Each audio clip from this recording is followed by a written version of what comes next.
السلام عليكم ورحمة الله وبركاته. إن الحمد لله نحمده ونستعينه ونستغفره ونعوذ بالله من شرور أنفسنا ومن سيئات أعمالنا. من يهده الله فلا مضل له ومن يضلله فلا هادي له. وأشهد أن لا إله إلا الله وحده لا شريك له وأشهد أن محمدا عبده ورسوله. أما بعد. அன்பின் இஸ்லாமிய சகோதர சகோதரிகளே, இன்று நாம்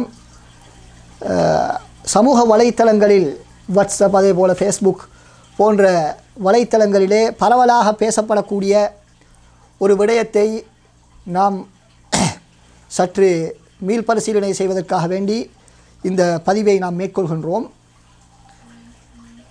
அதாவது எங்களுக்கு தெரியும், சென்ற ஞாயிற்றுக்கிழமை, அதாவது மே மாதம் 21 2017 ஆண்டு நாம் ஒரு ஆய்வுக் கட்டுரையை மன்னர் சவுத் பல்கலைக்கழகத்திலே சமர்ப்பித்திருந்தோம். அதனுடைய கலந்துரையாடல் அன்று மேற்கூறிய அந்த திகதியிலே நடைபெற்றது. அதனை நாம் முழுமையாக வீடியோ பதிவு செய்து அதனை நாம் மக்களுக்கு பார்வைக்காக விட்டோம்.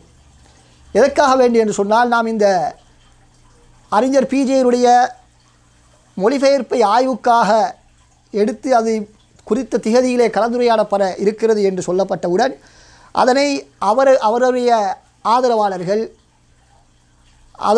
அதற்கு வீடியோ செய்யக்கூடிய சந்தர்ப்பத்தை எங்களுக்கு தாருங்கள், அல்லது நீங்கள் வீடியோ செய்து எங்களுக்கு வழங்குங்கள் என்பதாக நம்மிடத்திலே கேட்டுக்கொள்கிறதுக்கு இணங்க, அதில் எதனையும் நாம் ஒளிவு மறைவு இருக்கக்கூடாது என்பதற்காக வேண்டி மக்களுக்கு மத்தியிலே நாம் அதனை பொதுவாக கொடுத்தோம். கொடுப்பதற்கு முன்னாலே நமக்கு ஒரு பிரச்சனை இருந்தது. அதாவது இப்பொழுது ஏற்பட்டிருப்பது போன்ற ஒரு பிரச்சனை. அதாவது இதனை அவர்கள் சூலிஸ்துகளால் தவறாக பயன்படுத்தி விடுவார்களோ என்று ஒரு ஐயப்பாடு எம்மிடத்தில் இருந்தது. இருந்தாலும் பிரச்சனை இல்லை, என்ன நடக்கிறது என்று பார்ப்போம் என்பதற்காக வேண்டிதான் நாம் பொதுவாக மக்களுடைய பார்வைக்காக அதனை விட்டோம். எதிர்பார்த்ததை போன்றே அவர்கள் தவறான முறையிலே அதற்கு வியாக்கியானங்கள் வழங்கியிருப்பது மாத்திரமல்லாமல், சகோதரர் ஜம்ஷாத் என்று சொல்லக்கூடிய ஒருவர் வளமை போன்று அவருடைய பதிவுகளிலே தவறான சில தலைப்புக்களை இட்டு அவருடைய அந்த பதிவை அலங்கரிப்பது அவருடைய வழக்கம். இதற்கு முன்னால் ஒரு முறை அவர் குர்ஆனுடைய வசனத்தை மறுக்கும் ஷேக் உசைமீன் அவர்கள் என்று ஒரு தலைப்பு போட்டிருந்தார். அவர் உண்மையாளராக இருந்தால் என்ன செய்திருக்க வேண்டும்? அந்த குர்ஆனுடைய வசனத்தை குர்ஆனிலே அவர்கள் காட்டியிருக்க வேண்டும். குர்ஆனில் வசனத்தை காட்ட முடியாது. அப்படி என்று சொன்னால் இது மாற்றப்பட்ட வசனம் என்பது புகாரி முஸ்லீமிலே வருகிறது என்பதாக சொன்னார்கள். அப்போ புகாரி முஸ்லீம்லையாவது அந்த வசனத்தை காட்டுங்கப்பான்னு கேட்டால் அதுக்கும் பதில் கிடையாது. அதே போன்று சூரத்துல் பக்கராவுடைய 102வது வசனத்துக்கு இல்லாத விளக்கமெல்லாம் சொல்லப்பட்டதன் பின்னால் அதற்கு நாம் அவரிடத்தில் விளக்கம் கேட்ட பொழுது அதற்கும் அங்கே பதில் கிடையாது. அதாவது இவருடைய வளமை என்னவென்று சொன்னால், இவருக்கு ஏதோ ஒரு சிக்கல் இருக்கிறது. என்ன சிக்கல் என்று சொன்னால், ஒன்றில் இவருக்கு அரபினுடைய சரியான புலமை இல்லை, அல்லது புலமை இருக்கிறது இருந்தாலும் அறிஞர்களுடைய கூற்றுக்களை சரியான முறையில் புரியக்கூடிய ஆற்றல் இல்லை. அந்த அடிப்படையில் தான் இந்த நமது கலந்துரையாடலில் அந்த கலாநிதிகள் சொன்ன விடயங்களை இவர் புரிந்து கொள்வதிலே பலவிதமான தவறுகளை விட்டிருக்கிறார். இவர் புரிந்து கொள்வதிலே இவருக்கு குறை இருக்க வேண்டும், அல்லது சரியாக புரிந்திருந்தாலும் மோசடி செய்து இருட்டடிப்பு செய்திருக்கிறார் என்பதாகத்தான் நாம் முடிவுக்கு வர வேண்டும். எனவே நாம் முதலாவது கருத்துக்கே வருவோம். அதாவது இவருக்கு புரிதலிலே ஒரு குறைபாடு இருக்கிறது என்ற அடிப்படையிலே நாம் அதனை சரியான முறையில் அதனை எப்படி புரிய வேண்டும் என்ற விடயங்களை நாம் சொல்லிக் கொடுக்கிறோம். அன்பின் இஸ்லாமிய சகோதர சகோதரிகளே, முதலாவதாக நாம் இந்த ஆய்வை சமர்ப்பிப்பதற்கு முன்னால் யாரிடத்திலும் நமது நாட்டிலேயோ இலங்கையிலேயோ அல்லது இந்தியாவிலேயோ உள்ள பிஜேயுடைய கருத்துக்களை எதிர்க்கக்கூடியவர்களிடத்தில் எந்த விதமான ஆலோசனையும் நாம் கேட்கவில்லை. அதே போன்று ஒரு குற்றச்சாட்டு வைக்கப்படுகிறது, இவருடைய பின்னணி தப்லீக் பின்னணியாம். அன்பார்ந்த சகோதரர்களே, தப்லீக் சகோதரிடத்திலே நம்மை பற்றி கேட்டு பார்த்தால் உண்மையிலே இவர்களுக்கு நமது தப்லீக் பின்னணி என்ன என்பதை புரிந்து கொள்வதற்கு அது போதுமாக இருக்கும். நான் அதை பற்றி சொல்ல வேண்டிய அவசியமில்லை. எனவே இந்த ஆய்வு நாம் செய்வதற்கு காரணம் என்னவென்று சொன்னால், இவருடைய பிஜேயுடைய மொழிபெயர்ப்பிலே ஏதாவது சமூகத்துக்கு பிரயோசனமான விடயங்கள் இருக்கின்றனவா, அவைகளை நாம் எடுத்துக்கொள்ள முடியுமா? இதில் ஏதாவது மிக தவறான விடயங்கள் இருக்கின்றனவா? இவர் எப்படி எந்த அடிப்படையில் ஆய்வு செய்திருக்கிறார்? எதனை தமது மூல நூலாக கொண்டிருக்கிறார்? அறிஞருடைய கருத்துக்களை இவர் ஏறெடுத்தாவது பார்த்திருக்கிறாரா என்பது போன்ற விடயங்களை நாம் பார்ப்பதற்காகவும், அதே போன்று அந்த ஆய்வாளருடைய அந்த மாணவருடைய திறமையை வளர்ப்பதற்காகவும் தான் இப்படியான ஆய்வுகள் செய்யப்படுவது. மாற்றமாக ஆய்வு செய்து இவர் சுவர்க்கவாதி அல்லது நரகவாதி அல்லது வழிகேடர், இவர் முத்தஸிலா என்று சொல்வதற்காக வேண்டி நாம் ஆய்வு செய்வது கிடையாது. இந்த கலந்துரையாடலுக்கு முன்பே நாம் பலரிடத்திலே அந்த கருத்தை சொல்லியிருக்கிறோம். அன்பின் இஸ்லாமிய சகோதரர்களே, அடுத்ததாக சிலருக்கு சந்தேகம் வருகிறது, அது எப்படி ஒரு சில மணித்தியாலங்களில் இந்த விமர்சனம் செய்து முடிப்பது என்ற சில சந்தேகங்களும் சிலருக்கு இருக்கிறது. அன்பார்ந்த சகோதரர்களே, இந்த விமர்சன ஆய்வு பல வருடங்களாக செய்யப்பட்டு 2-3 வருடங்கள் செய்யப்பட்டு அதற்கு பின்னால் அந்த அறிஞரிடத்திலே பல மாதங்களுக்கு முன்னால் ஒப்படைக்கப்பட்டு அவர்கள் பல மாதங்கள் அதனை வரி வாசித்து விட்டு வந்துதான் இந்த இடத்திலே அவர்கள் தவறு என நினைக்கக்கூடிய, தவறு என்று கருதக்கூடிய விடயங்களை அந்த ஆய்வாளருடன் அவர்கள் கலந்து ஆலோசிப்பார்கள். அதனைத்தான் இந்த இடத்தில் அவர்கள் செய்தார்கள். பொதுவாக அந்த ஆய்வு கலந்துரையாடல் 2 மணித்தியாலங்களை விட சற்று அதிகமாக நடக்கும் பொதுவாக. ஆனால் எமது இந்த நிகழ்வை பொறுத்தவரை அது வெறுமனே 1 மணித்தியாலம் 15 நிமிடங்களும் தான் இந்த கலந்துரையாடல் நடந்திருக்கிறது. காரணம் என்னவென்று சொன்னால், அந்த விமர்சனங்கள், ஆய்வு பற்றிய விமர்சனங்கள் மிக குறைவாக இருந்தால் அதற்காக வேண்டி அதிகமான நேரங்களை அவர்கள் எடுத்துக்கொள்ள மாட்டார்கள் என்பதற்காக வேண்டி நேரத்தை அவர்கள் குறைத்து கொண்டார்கள். அடுத்ததாக பிஜேயை பற்றி அவர்கள் ஒரு சில இடங்களில், அதாவது நாம் அறிஞர் பிஜேயை பற்றியும் அவருடைய மொழிபெயர்ப்பை பற்றியும் என்ன கருத்தில் இருக்கிறோமோ, அதாவது அவர் மார்க்கத்துக்கு சேவை செய்த ஒருவர், ஆரம்பத்தில் மிக பெரும் தியாகங்கள் செய்தவர், அவருடைய மொழிபெயர்ப்பு மிகவும் அழகான ஒரு மொழிபெயர்ப்பு, ஆனால் அதிலே மிக பயங்கரமான தவறுகள் அதில் இருக்கின்றன, வழிகெடுக்கக்கூடிய கொள்கைகள் அதில் இருக்கின்றன என்ற கருத்தை தான் நாம் சொல்லி வருகிறோம். இவர்கள் சிலர் இன்று சொல்வதை போன்று பிஜே அவர்களை காஃபிர் என்றோ அல்லது முத்தஸிலா என்றோ நாம் சொன்னது கிடையாது. ஒரு சிலர் சொன்னதற்காக வேண்டி, அல்லது இலங்கையிலோ இந்தியாவிலோ ஒரு சிலர் அப்படி சொன்னதற்காக வேண்டி இந்த ஆய்வு செய்தவரையும் அல்லது அவரை சார்ந்தவர்களையும் இவர்கள் அவ்வாறு நோக்குவது தவறாக இருந்து கொண்டிருக்கிறது. நாம் ஒரு காலத்திலும் அப்படி சொன்னது கிடையாது. முத்தஸிலாக்களுடைய கருத்துக்களை இவர் சொல்லியிருக்கிறார், வழிகேடான கொள்கைகளை இவர் சொல்லியிருக்கிறார் என்பதாகத்தான் நாம் அன்றிலிருந்து சொல்லிக் கொண்டிருக்கிறோம், பேசிக்கொண்டிருக்கிறோம். அன்பார்ந்த சகோதரர்களே, முதலாவதாக நாம் கவனிக்க வேண்டிய விடயம் என்னவென்று சொன்னால், இவர் இந்த அறிஞர்கள், அதாவது குறிப்பாக அப்துல் ரஹ்மான் ஷிஹ்ரி என்று சொல்லக்கூடிய அந்த அறிஞர் சொன்ன தகவல்களை சரியாக நேர்மாற்றமாக புரிந்திருக்கிறார். அதில் முதலாவது ஒன்றுதான், அவர் இந்த பிஜே சகோதரர் பிஜே அவர்களை பற்றி ஜக்கியுன் எப்படி சொல்கிறார்? ஜக்கியுன் என்பதாக சொல்கிறார். எதற்காக சொல்கிறாரு? அதற்கு இவர்கள் எப்படி மொழிபெயர்க்கிறாங்க? மிக திறமை வாய்ந்த அறிஞர். ஜக்கியுன் என்று சொன்னால் மிக திறமை வாய்ந்த ஒரு அறிஞர் என்று மொழிபெயர்த்திருக்கிறார்கள். இது எவ்வளவு ஒரு மோசடி என்பதை நாம் புரிந்து கொள்வதற்கு கடமைப்பட்டிருக்கிறோம். ஜக்கி என்று சொன்னால் ஒரு திறமையானவருக்கு சொல்லப்படும், அது நல்லவருக்கும் சொல்லப்படும், கெட்டவருக்கும் சொல்லப்படும். அதாவது ஒரு திருடன் அவன் திறமையான முறையிலே திருடினான் என்று சொன்னால் அவனுக்கும் ஜக்கி என்று தான் சொல்லப்படும். அவன் சாரிக்கும் ஜக்கி அல்லது லிஸ்ஸுன் ஜக்கி என்பதாகத்தான் அவருக்கும் சொல்லப்படும். எனவே ஜக்கி என்ற வார்த்தை முஸ்லீமுக்கும் சொல்லப்படும், காவிருக்கும் சொல்லப்படும். அதே போல தான் ஒரு இடத்திலே அவர் முசக்கஃப் என்பதாக வார்த்தையை பாவிக்கின்றார். அதாவது அறிஞர் பிஜே அவர்கள் ரஜுலுன் முசக்கஃபுன் ஒரு படித்த மனிதர், படிப்பறிவுள்ள ஒரு மனிதர் என்பதாக அவர் பயன்படுத்துகிறார். இது இந்த முசக்கஃப் என்ற வார்த்தை அரபுல மொழியில் உள்ள எல்லாருக்கும் தெரியும். ஒரு அறிஞரை பற்றி பேசக்கூடிய நேரத்தில் யாருமே பாவிக்க மாட்டார்கள், அரபு உலகத்திலே யாருமே பாவிக்க மாட்டார்கள், பயன்படுத்த மாட்டார்கள். எல்லோரும் பயன்படுத்துவது ஆலிமுன் ஃபஸ்துன் அப்படி என்று பல வார்த்தைகள் அதில் இருக்கிறது.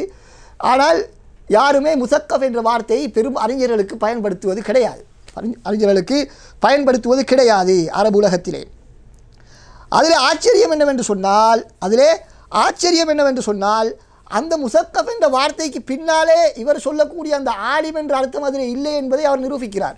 என்ன சொல்கிறார் என்று சொன்னால், அதாவது 43 40வது நிமிஷத்திலிருந்து 44 56வது நிமிடம் வரைக்கும் உள்ள அந்த பகுதியிலே يبدو لي يعني وهذا يعني دكتور محمد اللي هو الأخ زين العابدين هذا الشيخ أنه رجل مثقف ليس طالب علم، مثقف واشتغل بالدعوة في مرحلة متأخرة ثم تركها وباشتغل بالتجارة، صار عنده نوع من الالتباس وكذا، في حتى أنه قال ميل إلى الإلحاد هو بنفسه في محاضرته التي ذكرت، ثم رجع بقوة إلى الدعوة إلى الله وتبني الإعجاز العلمي بشكل مبالغ فيه دون أن يكون عنده لا معرفة لا بأصول شرعية ولا بأصول التفسير ولا علوم القرآن ولا القراءات صفر فيها، صفر.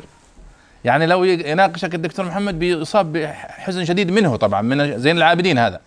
ولذلك وش صار وش يقول؟ ينكر القراءات كلها، يقول القراءات هذه عبث، أما الأحرف السبعة فأكذوبة. أيوة، وهذه مصيبة كبيرة يعني. ولاحظ أنه يعني هو من شدة رغبته في الدفاع عن الإسلام يتعرض لشبهات كثيرة في الذين يناظرونه في القراءات، يقول القراءات هذه ما في حاجة اسمها قراءات، السبعة العشر ما في ولا يعرف ابن الجزري ولا غيث النفع ولا ما عنده الكلام هذا كله، ريح نفسه. அதிலே அவர் சொல்லக்கூடிய விஷயம் என்னவென்று சொன்னால், இந்த ஜைனுல் ஆபிதீன் என்று சொல்லக்கூடியவர் இருக்கிறார் அல்லவா, இவர் ஒரு முசக்கஃப் படித்த ஒரு மனிதர், லைஸ தாலிப இல்ம், இவர் ஒரு அறிஞர் அல்ல. தாலிப இல்ம் என்று சொன்னால் நமது நாட்டில் எதுக்கு சொல்லப்படும் என்று சொன்னால் கற்கக்கூடிய ஒரு மாணவருக்கு சொல்லப்படும். ஆனால் அரபு உலகத்தில் தாலிப இல்ம் என்று சொல்வது சாதாரண, அதாவது உயர்ந்த படித்தரத்துக்கு செல்லாமல், அதாவது ஆலிம் என்று சொன்னால் முதிர்ந்த ஆலிம்களுக்கு சொல்லப்படும். முதிர்ந்த ஆலிம் உசைமீன், சாலிஹ் ஃபௌசான், பின் பாஸ் போன்ற முதிர்ந்த ஆலிம்களுக்குத்தான் அந்த ஆலிம் என்ற வார்த்தை இங்கே அரபு உலகத்திலே பாவிக்கப்படும். ஆனால் தாலிப் இல்ம் என்ற வார்த்தை ஏனைய எல்லா அறிஞர்களுக்கும் பாவிப்பார்கள். ஏனைய உதாரணமாக நம்முடன் கலந்துரையாடல் செய்த அறிஞர்கள் கூட அவர்களுக்கு என்ன சொல்வார்கள்? தாலிப் இல்ம் என்பதாகத்தான் அங்கே சொல்லப்படும். அப்போ லைஸ தாலிப இல்ம், அவர் முசக்கஃப் மாத்திரம்தான், ஒரு மார்க்க அறிஞர் அல்ல என்று சொல்லிவிட்டு பின்னால் என்ன சொல்கிறாங்க, ஒரு கட்டத்தில் இவர் தாவத்தில் ஈடுபட்டார், பின்பு அதை விட்டுவிட்டு என்ன செய்தார்? வியாபாரத்திலே ஈடுபட்டார். நாம் ஒரு நாளும் இந்த ஆய்விலே இவர்கள் சொல்வதை போன்று இப்பொழுது சற்று முன்னால் கேட்பதற்கு கிடைத்தது. அவர்கள் சொல்கிறார்கள், நாம் இவருடைய ஆய்வை எடுக்கக்கூடாது, இவருடைய தஃப்சீரெல்லாம் தவறாக இருக்கிறது. காரணம் என்ன? இவர் பிஸ்னஸ் செஞ்சார், அதனால் இவர் தவறு விட்டுகிறார் அப்படின்னு சொன்னதாக பிக்சரை கொண்டு போகிறார்கள். அப்படி நாங்கள் ஒரு நாளும் சொல்லவில்லை. நாம் அவருடைய வரலாறை ஆரம்பத்திலே சொல்லும் பொழுது, இவர் ஆரம்பத்தில் தாவாவில் ஈடுபட்டு விட்டு அதுக்கு பின்னால் அதில் விரக்தி அடைந்து அவர் வியாபாரத்திலே மளிகை கடை வைத்து நடத்தி கொண்டிருந்தார் என்ற ஒரு தகவலைத்தான் நாம் சொன்னோமே தவிர அதன் அடிப்படையில் எந்த விதமான முடிவையும் நாம் இங்கே கொடுக்கவில்லை. இவர் முதலாவது பேசுவதற்கு முன்னால், இவர் உண்மையான ஒரு மனிதராக இருந்தால் பேசுவதற்கு முன்னால் குறைந்தது இந்த ஆய்வை கேட்டு படித்து விட்டாவது சொல்லியிருக்க வேண்டும். வெறுமனே கலந்துரையாடலிலே ஆங்காங்கு உள்ள சில வார்த்தைகளை பிடித்து கொண்டு இவர் முடிவு சொன்னதிலிருந்து நாம் என்ன விளங்குகிறோம்? இவர் அவசரத்திலே இவர் பேசுகிறார், ஏதாவது மக்களை பேசி மக்களை திசை திருப்பிட வேண்டும் என்ற ஒரு எண்ணத்திலே பேசுவது போன்று தெரிகிறது. அதுக்கு பின்னால் அந்த அறிஞர் சொன்ன விடயம்தான் சார் இல்திபாஸ், இந்த வியாபாரத்தில் ஈடுபட்டு அதுக்கு பின்னால் என்ன நடந்துச்சுன்னு அவருக்கு ஒரு சிக்கல் ஏற்படுது. இல்திபாஸ்னா எது உண்மை எது பொய்ன்றெல்லாம் விளங்கல்ல. அப்படி அவரே சொல்கிறாரு, பிஜே என்ன சொல்கிறாரு, எங்களுக்கு விரக்தி ஏற்பட்டு நாம் அந்த நாத்திய கொள்கையை நோக்கி சென்றோம் என்பதாக அவரே சொல்கிறார். பிஜே சொன்னதை நாங்கள் அப்படியே சொல்லிக்கிறோம், வேற ஒன்று நாங்கள் எங்களோட பாக்கெட்டில் இருந்து நாங்கள் போடலை. பின்னால் அவர் சொல்கிறார், அதுக்கு பின்னால் அவர் திரும்பி தாவாவின் பக்கம் திரும்ப வந்து என்ன செஞ்சார்? இந்த விஞ்ஞான கருத்துக்கள், குர்ஆனுக்கு விஞ்ஞானத்தை பொறுத்து விளக்கம் கொடுப்பதில் கூடுதலாக கவனம் செலுத்தினார். விஷக்லின் முபாலகை, எல்லை மீறி கவனம் செலுத்தினார். அதுக்கு பின்னால் பாருங்கள், இவர் அறிஞர் இல்லை என்றுதான் அவர்கள் சொல்கிறார்கள் என்பதற்கு மிக தெளிவான ஆதாரம். லைஸ தாலிப இல்ம் என்று ஆரம்பத்தில் சொன்ன வார்த்தையே போதும். ஆனால் அதுக்கு அவர்கள் மாற்று விளக்கம் சொல்வதற்கு வாய்ப்பு இருக்கிறது. இப்போ வரக்கூடிய வார்த்தை இருக்கிறது அல்லவா, அது திட்ட தெளிவாக நமக்கு சொல்கிறது, இவர்கள் அவரை அறிஞராக பார்க்கவில்லை. என்ன சொல்கிறாரு? அதுவும் முஃபஸ்ஸிர், அதாவது இவர் ஒரு தஃப்சீர் கலை அறிஞராக பார்க்கவில்லை. ஒரு கதை எப்படி சொல்கிறார்கள் இப்பொழுது இவர்கள் சொல்கிறார்கள், அவர் வந்து அவருடைய கிதாபை தஃப்சீர் என்று அவர்கள் ஏற்றுக்கொண்டு இருக்கிறார்களாம். இது மிக பெரும் ஒரு ஆச்சரியம். அவர்கள் தஃப்சீர் என்று ஏற்றுக்கொள்ளவில்லை. இது வந்து இந்த தஃப்சீர் என்ற வார்த்தை பாவித்தது இந்த ஆய்வாளர், இந்த மாணவர் தான் இந்த தஃப்சீர் என்ற வார்த்தையை பாவித்தார். அதாவது பிஜேபி மொழிபெயர்ப்பில் எப்படி இருக்கிறது, குர்ஆனுடைய மொழிபெயர்ப்பும் அதனுடைய விரிவுரையும் என்பதாக அவருடைய மொழிபெயர்ப்பில் முன்னால் எழுதப்பட்டிருக்குது. அரபுல தர்ஜமத்து மஆனில் குர்ஆனில் கரீம் வ தஃப்சீருஹு பிஜேயுடைய மொழிபெயர்ப்பில் முன்னால் கவர்லே எழுதப்பட்டிருக்குது. அதே கிதாபிட அந்த பேர் இதுலவா, ஒரு கிதாபை விமர்சனம் செய்யும் பொழுது, ஒரு கிதாபை விமர்சனம் செய்யும் பொழுது அந்த கிதாபிட பேரை சொல்லித்தான் விமர்சனம் செய்யணும். வேறு ஏதாவது ஒன்றை சொல்லி விமர்சனம் செய்யலாமா? செய்ய முடியாது. அப்போ அந்த கிதாபிட பேர் என்ன? தர்ஜமத்து மஆனில் குர்ஆனில் கரீம் வ தஃப்சீருஹு, இதுதான் கிதாபிட பேர். அப்போ அந்த பேரை சொல்லி நாங்கள் என்ன சொல்கிறோம்? திராசத்து நக்தியா, விமர்சன ஒரு ஆய்வு இந்த கிதாபை செய்யப்படுகிறது என்பதுதான் தலைப்பு. இப்போ தஃப்சீரு உண்டு போட்டாங்கல்லவா, அப்போ இதை வைத்துக்கொண்டு அப்போ இதை தஃப்சீருண்டு அவங்க ஏற்றுக்கொண்டுகிறாங்க. இந்த யூனிவர்சிட்டியில் சும்மா ஏற்றுக்கொள்வாங்களா தஃப்சீர் என்ற வார்த்தையை? அவர் எழுதி வச்ச அதே வார்த்தையை நம்ம போட்டு இது தஃப்சீர் என்பதாக, அதில் தஃப்சீர் இல்லைன்னு நாங்கள் சொல்ல வரல. ஆனால் அந்த தஃப்சீர் என்ற போட்ட அந்த வார்த்தையை வைத்துக்கொண்டு அதுக்கு பெரிய கொண்டாட்டம் கொண்டாடுவது தவறு என்பதை சொல்ல வருகிறோம். அவருடைய கிதாபில் உள்ள அந்த பேரை அப்படியே நாங்கள் போட்டுக்கிறோம், பிஜேடி மொழிபெயர்ப்பில் உள்ளது. வேறொன்றையும் எக்ஸ்ட்ராவாக நாங்கள் சொல்லலை. அதே போல் இன்னும் சிலர் என்ன சொல்கிறார்கள், ஷேக் ஜைனுல் ஆபிதீன், ஜைனுல் ஆபிதீன் அவர்களை, அதாவது பிஜே அவர்களை ஷேக் என்று சொல்கிறார்கள் அல்லவா, இது எவ்வளோ பெரிய ஒரு பாக்கியம் என்பதாக சிலர் சொல்கிறார்கள். அன்பார்ந்த சகோதரர், அந்த ஷேக் என்ற வார்த்தையும் நாம் போட்டது தான். ஷேக் என்ற வார்த்தையும் அந்த அறிஞர்கள் போட்ட வார்த்தை கிடையாது, நாம போட்ட வார்த்தை தான். இவர்கள் சொல்வதை போன்று தலைப்பில் ஏதாவது பிரச்சனை இருக்கும் என்று சொன்னால் அவர்கள் மாற்றுவார்கள் என்பது உண்மைதான். நாம் போட்ட அந்த தலைப்பில் அவர்கள் எந்த விதமான மாற்றமும் செய்யவில்லை, எனவே பிஜேக்கு ஷேக் என்று சொன்னது நாம தான், அவருக்கு தஃப்சீர் என்று சொன்னது நாம தான். அறிஞர்கள் சொன்னது இல்லை, நம்ம போட்டதை வச்சு தான் அவர்கள் பேசுவார்கள். நாங்கள் ஒரு கிதாபுக்கு எப்படி பேர் சொல்கிறோமோ, அந்த ஒரு ஆசிரியர் தனது புத்தகத்துக்கு என்ன பேர் வைத்தாரோ அந்த பேரை வச்சு தான் எல்லாரும் பேச போகிறாங்க. அது நான் ஒரு தஃப்சீர் எழுதினாலும் சரி, உதாரணமாக ஷியாக்களுடைய தஃப்சீர் இருக்கிறது, அந்த தஃப்சீரை கொண்டு வந்து நம்ம ஆய்வுக்கு உட்படுத்தினாலும் அவர்களுடைய தஃப்சீர்னு தான் சொல்ல போகிறாங்க. எனவே இதை வச்சு கொண்டு ஷியா ஷரீன்னு சொல்ல வரலாமா? சொல்ல வர முடியாது. எனவே இது ஒரு மடத்தனமான வாதம் என்பதை நாம் புரிந்து கொள்ள வேண்டும்.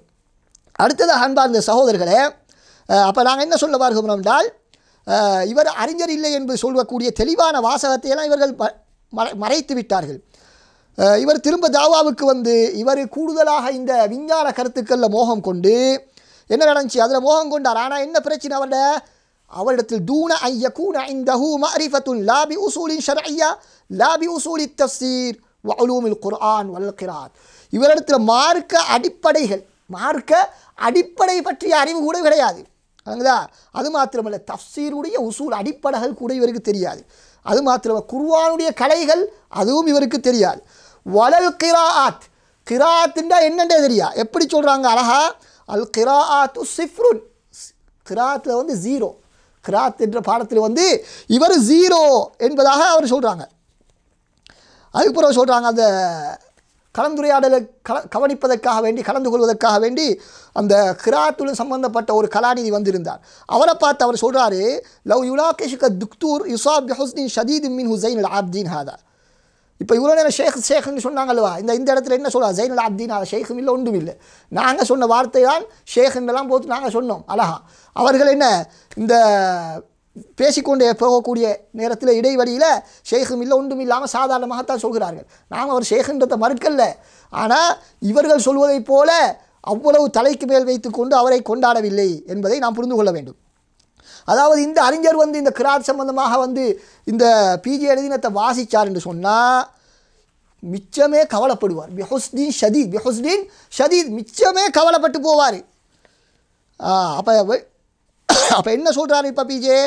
அப்போ இவர் சொல்கிறாரு, பிஜே சொல்வதா அவர் சொல்கிறார், அந்த கலாநிதி யுங்கிருல் கிராத் குல்லஹா, எல்லா கிராத்தையும் மறுக்கிறார், இதெல்லாம் வீண் விளையாட்டு என்பதாக அவர் சொல்கிறாரு. இந்த அஹ்ரூஃபு சபா 7 கிராத் என்று சொல்கிறதெல்லாம் வெறும் கட்டுக்கதைகள் என்பதாகத்தான் இவர் சொல்கிறார். அப்படி சொல்லி போட்டு என்ன சொல்கிறாரு, வஹாதிஹி முசீபத்துன் கபீரா, இது மிக பெரும் சோதனை, முசீபத் என்பதாக சொல்கிறாங்க. இல்லைங்களா? அப்போ அதுக்கு பின்னால் சொல்கிறாங்க, அவருடைய வலாஹ் அன்னஹு மின் ஷித்தத்தி ரக்பதி ஃபி திஃபாய் அனில் இஸ்லாம், அவர் இஸ்லாத்தை பாதுகாக்கணும் என்ற கூடுதல் கவனம் எடுத்ததின் காரணமாக இந்த கிராத் சம்பந்தமாக அவருடன் விவாதம் செய்யக்கூடியவர்களுக்கு பதில் சொல்ல போய் தான் இப்படியான தவறுகள் அவருக்கு நடந்திருக்கிறது. அப்போ இவருக்கு வந்து இந்த கிராத் கலை சம்பந்தப்பட்ட அறிஞர்கள் இப்னு ஜஸரியா அந்த கிதாபு கைசுன் நஃப் என்ற கிதாபு இது ஒன்றுமே தெரியாது, இதெல்லாம் விட்டு போட்டு அவர் தன்னை பாதுகாத்து கொண்டார் அப்படின்ற அடிப்படையில் ரையா ஹனஃப்ஸஹு ஸ்ரீலங்கிஹாதா அப்படின்ட்டு ஒரு ஏளனமான முறையில் அவர் சொல்லிட்டு போகிறார். விளங்கிச்சா? இது வந்து இவர்கள் அவரை முசக்கஃப்னு பாராட்டினாங்க அப்படி இப்படின்னு சொன்னாங்கல்லவா, அதுக்கு மறுப்பாக அவர் 43-40வது செகண்டிலிருந்து 44-56வது செகண்ட் வரைக்கும் பேசிய அந்த வீடியோ உங்களுக்கு வழங்கப்பட்டிருக்கிறது முன்னால். அதில் இருந்து நீங்கள் பார்த்து கொள்ளலாம். அதில் இருந்து நீங்கள் பார்த்து நான் சொன்ன அந்த விடயங்கள் அவ்வளவும் அதிலே சொல்லப்பட்டிருக்கிறது. அடுத்ததாக அன்பார்ந்த சகோதரர்களே, இவர்கள் சொல்லக்கூடிய ஒரு விஷயம்தான் என்ன, வலஹுஸ்திம்பாத்தாத்துன் மா சுபிக இலைஹா மினல் ஆயாத்தில் குர்ஆனியா என்று அந்த அறிஞர் சொல்கிறார். அதாவது பிஜேக்கு முன்பு அல் குர்ஆனை எவரும் ஆய்வு செய்திராத வகையில் பல திறமையான ஆய்வுகளை நமக்கு தந்துள்ளார். இப்போ இஸ்திம்பாத்தாத் என்ற வார்த்தைக்கு இவர்கள் என்ன பாவிக்கிறாரு, திறமையான ஆய்வுகளாம். திறமையான ஆய்வுகள்னு சொல்கிறார். திறமையான ஆய்வுகள் ஒன்றும் கிடையாது.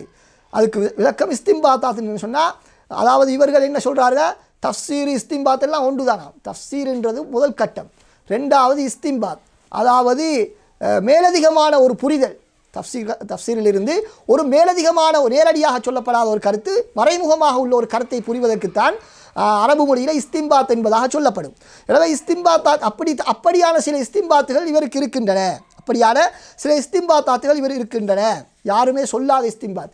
அதாவது தஃப்சீர் கலையில் படித்தவர்களுக்கு தெரியும், தஃப்சீர் என்பது புதிதாக சொல்ல முடியாது. தஃப்சீர் என்பது புதிதாக யாருமே சொல்லாத விளக்கம் சொன்னால் அது வழிகேடாகத்தான் இருக்கும். என்ன சொல்லலாம் என்று கேட்டால் இஸ்திம்பாத் சொல்லலாம், மேலதிகமான புரிதல்கள் சொல்லலாம். எனவே தான் அவர் சொல்கிறாரு, இவருக்கு வந்து மேலதிகமான சில புரிதல்கள் இருக்கின்றன, அதில் வந்து நல்ல புரிதல்கள் என்பதாக அவர் சொல்கிறார். ஆய்வெல்லாம் சொல்லலை, ஆய்வெல்லாம் அவங்க சொல்லலை, அதாவது தஃப்சீரையும் சொல்லலை. என்ன சொல்கிறாங்க, ஒரு மேலதிகமான புரிதல். மேலதிகமான புரிதல். தஃப்சீர் என்பது வேறு, அந்த இஸ்திம்பாத் என்பது வேறு என்பது உசூல் தஃப்சீர் கலை படித்தவர்களுக்கு அது தெரிந்திருக்கும். அன்பார்ந்த சகோதரனே, அவர் வந்து புதிய தஃப்சீர் கொண்டு வந்ததை பாராட்டி பேசலை. மேலதிகமான புரிதல்களை கொண்டு வந்து பேசினது தான் பாராட்டி பேசினார். அதில் சந்தேகம் இல்லை. அது பாராட்டி அந்த பாராட்டுவதற்கு அவர் புதிதாக சொன்ன அந்த விஷயத்தை யார் சொன்னது அவருக்கு? அவர் தமிழ் வந்து வாசித்தாரா? இல்லை, நம்ம தான் அவருக்கு எடுத்து சொன்னோம். நாங்கள் தான் அவருக்கு எடுத்து சொன்னோம். இந்த விளக்கம் வந்து இதுக்கு முன்னால் யாரும் சொன்னது கிடையாது. எங்களுக்கு விருப்பமாக இருந்தால் அதை மறைத்திருக்கலாம். அதை யாரும் அதை மறைத்ததின் காரணமாக அந்த ஆய்வில் எந்த விதமான குறையும் வந்துவிடப் போவதும் கிடையாது. இருந்தாலும் கூட நாம் உண்மையில் நியாயமாக நடக்க வேண்டும் என்பதற்காக வேண்டி நாம் சில இடங்களிலே குறிப்பிட்டிருக்கிறோம்.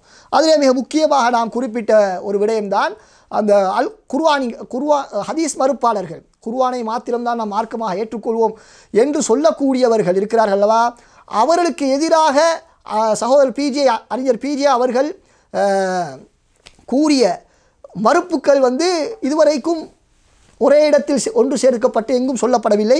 அதிகமான பல அழகான கருத்துக்களை அவர்கள் முன்வைத்திருக்கிறார்கள் என்பதாக நாம் அறிஞர் பிஜேன்னு தான் சொல்கிறோம். ஆனால் அந்த அறிஞர்கள் எங்கேயும் அவர்கள் அறிஞர் என்று சொல்லலை என்பது மேலதிகமான விஷயம். அன்பார்ந்த சகோதரர்களே, அடுத்ததாக அப்போ எனவே அவருடைய அந்த மேலதிகமான புரிதல்களையும் நாம் எடுத்துக்காட்டியது மூலமாகத்தான் அவர்களுக்கு அது தெரிவதற்கு வாய்ப்பு. எனவே இவர்கள் சொல்வதைப் போல சலஃபிகளுடைய மண்ணிலே வாயிலே மண் விழுந்து விட்டது என்றெல்லாம் கதைகளை பரப்புகிறார்கள். அப்போ நாங்கள் மறைத்திருந்தால் எப்படி அவர்களுக்கு சொல்ல முடியும்? எனவே நாம் வேண்டுமென்றுதான் தேவைக்காக வேண்டிதான், நியாயமாக நடக்க வேண்டும் என்பதற்காக வேண்டிதான் அந்த கருத்துக்களை எல்லாம் அவருடைய அந்த மேலதிகமான விளக்கங்களை எல்லாம் அவர்களுக்கு எடுத்துக்காட்டி இருக்கிறோம் என்பதை இவர்கள் புரிந்து கொள்ள வேண்டும். சரி, அது ஓகே. அப்போ இதை மட்டும்தான் அவர் சொன்னார் அதோடு சேர்த்து என்பதை நாம் பார்ப்பதற்கு கடமைப்பட்டிருக்கிறோம். அதாவது 47வது 51வது நிமிடத்தில் இருந்து 47வது 10ஆம் செகண்ட் வரைக்கும் இந்த வீடியோவை நீங்கள் பாருங்கள். والحقيقة حتى لا نظلم هذا الرجل، يبدو لي أنا من خلال ما قرأته في رسالتك أنه ذكي زين العابدين هذا، وله استنباطات ما سبق إليها من الآيات القرآنية، ولذلك أنا كتبتها حتى أدعيها ولا أنسبها له. فأعجبت حقيقة به، وهذه إشكالية فعلا. شوفوا بعض الأذكياء الذين لا يخدمون القرآن أو الإسلام بصفة عامة ولديهم تأصيل ضعيف في بعض المواضع ونبوغ في جوانب، وهذا وجدته في علماء القارة الهندية بكثرة. تجد الفراهي رحمه الله، وتجد مدرسة الإصلاحية بصفة عامة لديهم إبداع وتميز في جوانب، وعندهم مطبات في جوانب، والكمال عزيز. அப்போ இந்த வீடியோவில் என்ன சொல்லப்படுகிறது? இந்த மனிதருக்கு நாம் அநியாயம் செய்யக்கூடாது. இந்த இடத்துல கூட நீங்கள் பாருங்கள், நான் ஹத்தாலா நதுலி மஹாதர் ரஜுல், இந்த மனிதருக்குன்னு தான் சொல்கிறாங்க. இந்த ஆலிம் ஹாதர் ஷேஹா அப்படின்லாம் அவர்கள் சொல்லலை. ஹாதர் முஃபஸ்ஸிர் அல்லாமா என்றெல்லாம் அவர்கள் சொல்லவில்லை.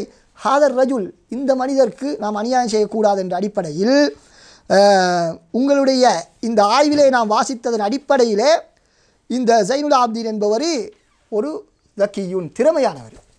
இவர் சொல்கிற மாதிரி ஜக்கிக்கு மொழிபெயர்ப்பு மிக திறமை வாய்ந்த அறிஞர் அல்ல. முதலாவது இவருடைய இந்த பதிவில் என்ன செஞ்சிருக்கார் என்று சொன்னால், தலைப்பிலே அப்படித்தான் திறமை வாய்ந்த அறிஞர் என்று சவுதி கலாநிதி அவர்கள் தெரிவித்து விட்டார்கள் என்பதாக தலைப்பை போட்டியார். அப்போ தலைப்பிலேயே என்ன இவர் சரியாக மொழிபெயர்க்கல்ல என்பதை நாங்கள் வழங்கிக் கொள்கிறோம். அடுத்ததாக அன்பார்ந்த சகோதரர்களே, எனவே இந்த ஜம்ஷாத் என்று சொல்லக்கூடிய இந்த சகோதரர் மக்களுடைய தெளிவுக்காக நான் சொல்கிறேன், அவர் என்ன சொன்னாலும், அறிஞர்கள் சொன்னதாக ஏதாவது ஒன்றை சொன்னால், அல்லது குர்ஆன் ஹதீஸில் வருவதாக ஏதாவது ஒன்று சொன்னால் நீங்கள் சென்று பாருங்கள். அவர் சொன்னதற்கு எப்படியும் மாற்றமாகத்தான் அது இருக்கும், அல்லது அதில் முன்னுக்குள்ளத்தை புட்டு போட்டு பின்னுக்குள்ளதை மட்டும் சொல்லியிருப்பார், அல்லது பின்னுக்குள்ளதை மட்டும் சொல்லி போட்டு முன்னுக்குள்ளதை விட்டிருப்பார். இப்படி அவர் இப்படியான விடயங்களை செய்வதிலே அவர் துறை போனவர் என்பதுதான் நமக்கு இவருடைய இந்த பதிவுகளை பார்த்தால் விளங்குகிறது. எனவே அவருடைய எந்த பதிவுகளையும் நீங்கள் முழுமையாக நம்பிவிட வேண்டாம். இவர்கள் என்ன செய்கிறார்கள், அதாவது தமது ஆதரவாளர்களுக்கு உள்ள அரபு பலவீனத்தை பயன்படுத்தி அவர்களை திசை திருப்புவதற்கு முயற்சி செய்கிறார்கள். எனவேதான் இவர்களுடைய ஒரு கொள்கை இருக்கிறது, அரபை படிக்க வேண்டும் என்று யாருக்கும் ஆர்வம் கிடையாது. அதாவது முன்பொரு காலத்திலே எப்படி இந்த ஹுராஃபிகள், வழிகேடர்கள், பிதஅத்துவாதிகள் இந்த குர்ஆனுடைய மொழிபெயர்ப்பை யாரும் படித்துவிடக்கூடாது என்பதிலே கண்ணும் கருத்துமாக இருந்தார்களோ, அதே போன்று இன்று இவர்கள் என்ன செய்கிறார்கள், அரபை மக்கள் ஒழுங்கான முறையில் படித்துவிடக்கூடாது. எனவே அரபு பற்றி அவங்களுக்கு பேசினாலே என்ன செய்யும், எலர்ஜிக்காயிரும். அரபை பற்றி பேசினாலே எலர்ஜிக்காயிரும். அரபு தெரிஞ்சால் தான் மார்க்கம் பேசலாம், அப்போ இல்லாமல் எப்படி மார்க்கம் பேசலாம்? மார்க்கம் சாதாரணமாக பேசலாம். ஒருத்தரை குறை பிடிப்பதாக இருந்தால், புகாரி முஸ்லிமை குறை பிடிப்பதாக இருந்தால், அறிஞர்களை குறை பிடிப்பதாக இருந்தால், அவர்கள் எழுதின அந்த அரபு மொழி தெரியாமல் நீங்கள் எப்படி பிடிக்கலாம்? இன்னொருவர் சொன்னதை வைத்து பிடிக்கலாமா? பிடிக்க முடியாது. எனவே அன்பார்ந்த சகோதரர்களே, இந்த மக்களுடைய அரபு பலவீனத்தை பயன்படுத்தி இவர்கள் குளிர்காய்கிறார்கள் ஒரு கூட்டம். எனவே அன்பார்ந்த சகோதரர்களே, அதாவது அவர்கள் மொழிபெயர்ப்பை படிக்கக்கூடாது என்று ஆரம்பத்தில் வழிகேடர்கள் முயற்சி செய்தார்கள். இன்று இவர்கள் என்ன செய்கிறார்கள், அதாவது அறிஞர்களுடைய விளக்கங்களை இவர்கள் படித்துவிடக்கூடாது, படித்துவிட்டால் நமது பொழைப்பு கெட்டு போகும் என்பதாக இவர்கள் பயந்து அந்த அரபு படிக்கக்கூடாது என்பதே கவனமாக இருக்கிறார்கள். எனவே அவர்களுடைய ஆதரவாளர்கள் தங்களை சுதாரித்து கொண்டு இப்பொழுதில் இருந்து நீங்கள் அரபை படித்து இவர்கள் என்ன சொல்கிறார்கள், உண்மைதானா சொல்கிறார்கள் என்பதை நீங்கள் வாசித்து பார்த்து விளங்கிக் கொள்வீர்களேயானால் அது உங்களுக்கு மறுமை நாளையிலே பாதுகாப்பாக இருக்கும். அன்பார்ந்த சகோதரர்களே, எனவேதான் இவர் ஜக்கி என்று சொன்னால் திறமையானவர். ஜைனுல் ஆப்தீன் ஜக்கியுன் அன்னஹு ஜக்கியுன், ஜைனுல் ஆப்தீன் ஜக்கி அப்படி என்பதை சொல்கிறார். அங்கேயும் என்ன சொல்லலை, அறிஞர் என்பதெல்லாம் சொல்லலை. அதுக்கு பின்னால் என்ன சொல்கிறாரு, வலஹுஸ்திம்பாத்தாத்துன் மா சுபிக இலைஹா மினல் ஆயாத்தில் குர்ஆனியா. இவருக்கு நாங்கள் ஆரம்பத்தில் சொன்னது போல குர்ஆன் வசனங்களுக்கு சில மேலதிகமான விளக்கங்கள் இவர் சொல்லியிருக்கிறாரு, நல்ல விளக்கங்கள், யாரும் சொல்லாத விளக்கங்கள். எனவே அதை நான் எழுதி வைத்துக் கொண்டிருக்கிறேன், நானாக சொல்வதற்காக அவர் சொன்னதாக சொல்லாமல் என்று ஒரு ஜோக்குக்காக வேண்டி அவர் சொல்கிறார். சொல்லிவிட்டு சொல்கிறார், ஃபஅஜிப்து பிஹி ஹகீகத்தன், அதாவது நான் இவரால் ஈர்க்கப்பட்டேன் என்பதுதான் அவருடைய தலைப்பாக இருந்தது. அந்த ஜம்ஷாதுடைய தலைப்பாக அதுதான் காணப்பட்டது. பிஜேயின் மூலமாக நான் ஈர்க்கப்பட்டு விட்டேன். எனவே அந்த வார்த்தை இதுதான், ஃபஅஜிப்து ஹகீகத்தன் பிஹி, உண்மையிலே இவரின் மூலமாக நான் ஈர்க்கப்பட்டு விட்டேன். சரியாக சொல்லி போட்டு அதுக்கு பின்னாலேயே எவ்வளோ அழகாக சொல்கிறார் அவர், வஹாதிஹி இஷ்காலி ஃபிஅலன், உண்மையிலே இது ஒரு பிரச்சினை, உண்மையிலேயே இது ஒரு பிரச்சினை. ஏனென்று சொன்னால் குர்ஆனுக்கும் இஸ்லாத்துக்கும் சேவை செய்யக்கூடிய சில பாதுல் அத்கியா, சில திறமையானவர்கள், அவர்களுடைய பிரச்சனை என்னென்னா வலதையும் தசீலும் தாயிஃபுன் ஃபி பாதில் மவாதி, சில இடங்களில் அவர்களுடைய அடிப்படை பலவீனமானது. பலவீனமான அடிப்படையிலிருந்து அவர்கள் வந்தவர்கள். அடித்தளம் அவர்களுடைய பலவீனமானது. ஆனால் சில பகுதிகளில் ஜவானிப் சில பகுதிகளில் அவர்கள் திறமையுடையவர்களாக இருப்பார்கள். இது பொதுவாக இந்திய உபகண்டத்தில் இருக்கக்கூடிய உலமாக்களிடத்தில் நான் அதிகமாக கண்டேன் என்பதாக அவர் சொல்கிறார். அதில் ஒருத்தர் தான் ஃபராஹி ரஹ்மஹுல்லாஹ் என்று சொல்லக்கூடியவர். அதுக்கு பின்னால் அவர் சொல்கிறார் ஒரு வார்த்தை, மதரசத்துல் இஸ்லாஹியா என்று சொல்லக்கூடிய அதாவது சிந்தனை, அதாவது சீர்திருத்த சிந்தனை பள்ளி, அதாவது சீர்திருத்த பள்ளி என்பதாக ஒரு மதரசத்துல் இஸ்லாஹியா என்பதாக யார், இந்த ஜமாலுதீன் அஃபானி, முஹம்மது அப்துஹு, இந்த ரஷீத் ரிவா, இது போன்ற அறிஞர்களுக்கு பாவிக்கக்கூடிய வார்த்தை தான் அல் மதரசத்துல் இஸ்லாஹியா என்று சொல்வது. அதாவது அவர்கள் மக்களிடத்திலிருந்த மூட நம்பிக்கைகளை மக்களிடத்திலிருந்து அகற்றுவதற்காக பாடுபட்டவர்கள். இவர்கள் தனது அறிவை பாவித்து மக்களுக்கு மத்தியிலே இஸ்லாத்தை சொல்வதற்கு முயற்சித்தவர்கள். குர்ஆன் ஹதீஸை அவருடைய அறிவுக்கு உட்படுத்தி ஆய்வு செய்து அறிவுக்கு ஒத்து வராதவைகள் எல்லாம் மறுத்து மக்களுக்கு மத்தியில் தமது ஆய்வுகளை கொண்டு போனவர்களுக்கு தான் அந்த கொள்கையுடையவர்களுக்கு தான் இந்த மதரசத்து இஸ்லாஹியா என்பதாக சொல்லப்படும். இவர் சொல்வதை போல சீர்திருத்தைவாதி உலமாக்கல் என்றெல்லாம் அவர் சொல்லலை. வரைஞ்சா இப்படியானவர்கள்ட்ட என்ன நடக்கும், இப்படியான தவறுகள் நடைபெறும். என்ன தவறு? இப்தாஉன் வ தமையுஸுன் ஃபீ ஜவானிப், சில பகுதிகளில் அவருக்கு மிக உயர்ந்த திறமைகள் இருக்கும். வஇந்தஹும் மதப்பாத்துன் ஃபீ ஜவானிப், இன்னும் பல பகுதிகளில் அவர்களுக்கு பல தவறுகள் நடந்திருக்கும் என்பதுதான் அதனுடைய கருத்து. வல் கமாலு அசீஸ், பூரணம் என்பது எல்லாத்துலேயுமே கம்ஃபர்டபுள் ஆகிக்கிறது, பெர்ஃபெக்ட் ஆகிக்கிறது மிக குறைவு. இங்கே அல்லாண்ட வார்த்தையெல்லாம் இல்லை. இவங்க அல்லாஹ் மாத்திரம்தான் பூரணமானவர் என்று சொன்னதெல்லாம் சொல்கிறாரு. அப்படியெல்லாம் அவர் சொல்லலை. அவர் என்ன சொல்கிறாரு, எனவே இவர்களுடைய அரபு மொழி புரிதல் மிகவும் பலவீனமானது என்பது இதில் இருந்து நாம் விளங்கிக் கொள்கின்றோம். இது நாம் மேலே உங்களுக்கு வழங்கிய அந்த வீடியோவினுடைய சுருக்கம்தான் இப்பொழுது சொல்லப்பட்டது. அடுத்ததாக அன்பார்ந்த சகோதரர்களே, 49வது 5வது செகண்டிலிருந்து 49வது 20வது செகண்ட் வரைக்கும் இவர் பேசியது என்ன? صفحة 174 وهذا من عجائب تفسير مخطوطات البحر الميت الذي ذكره المؤلف. صفحة كم؟ صفحة 174. هذه نذكرها يستفيد يعني حتى يضحك الدكتور أحمد ويستفيد من حضوره.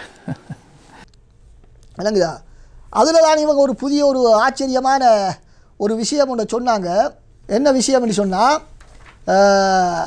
பக்கத்தில் உள்ள கலாநிதியை நோக்கி பிஜேயின் தஃப்சீரிலிருந்து பிரயோசனம் அடையாமல் சென்று விடாதீர்கள் என்று ஒரு தஃப்சீரை கூறுகிறார்.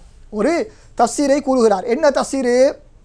அதாவது சூரத்துல் கஹஃப்ல வரக்கூடிய வசனம் எங்களுக்கு தெரியும்.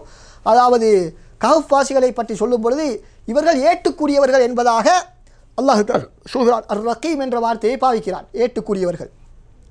இதை அந்த அறிஞர் பிஜே எப்படி அந்த விளக்கப்படுத்துகிறார் என்று சொன்னால், இந்த ஏட்டுக்குரியவர்கள் என்று சொன்னால் இந்த சாவுக்கடல் சாசன சுருள்கள் என்று 1954ஆம் ஆண்டு கண்டுபிடிக்கப்பட்ட இந்த சாவுக்கடல் சாசன சுருள்கள் தான் இதனுடைய அர்த்தம் என்பதாக அவர் புதினமான ஒரு விளக்கம், யாருமே சொல்லாத ஒரு தஃப்சீரை சொல்கிறார். விளைச்சா?